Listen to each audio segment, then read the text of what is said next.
Bismillahirrahmanirrahim. Assalamualaikum warahmatullahi wabarakatuh. Bermesraan setelah akad memang sah-sah saja. Halal bagi suami istri untuk bergandengan tangan, berpelukan, bertatapan sayang, dan kemesraan rumah tangga lain. Namun jika kemesraan itu kemudian menjadi sajian di media sosial, maka setiap pasangan muslim hendaknya mengetahui hukum pamer kemesraan di ruang publik.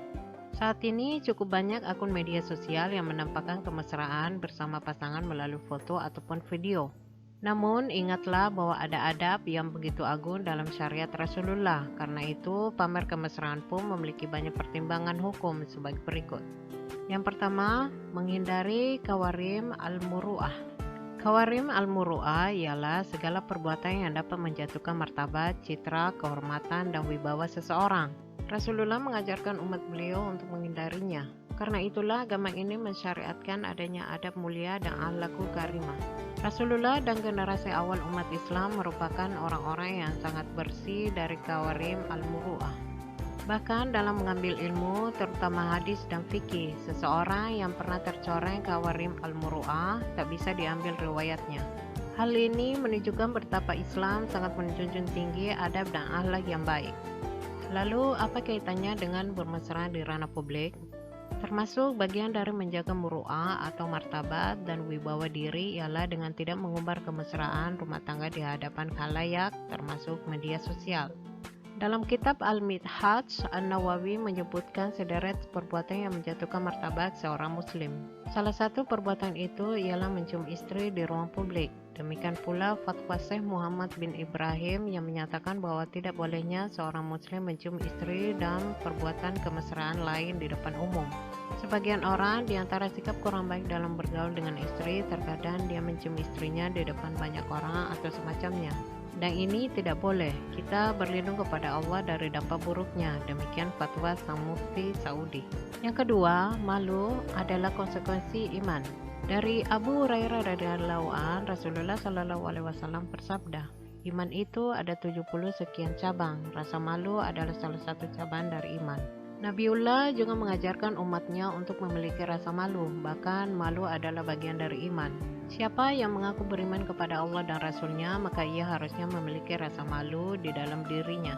Termasuk bagian dari malu ialah dengan tidak melakukan sesuatu perbuatan yang tak selayaknya dilakukan di depan umum.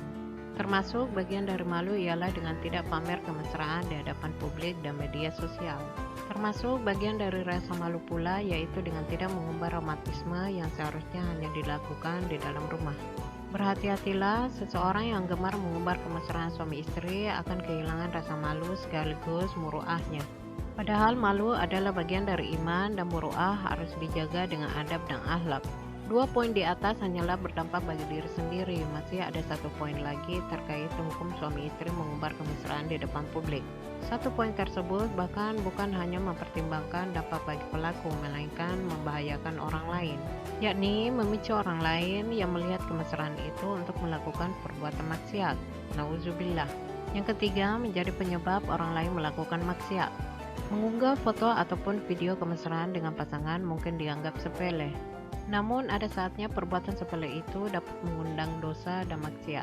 Pamer kemesraan di media sosial dapat berdampak buruk bagi beberapa orang yang melihatnya.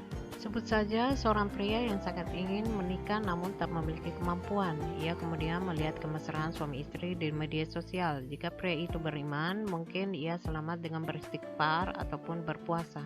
Namun bagaimana jika pria itu tergoda bisikan syaitan? Zina berpotensi menjadi jalan yang mungkin akan ditempuhnya.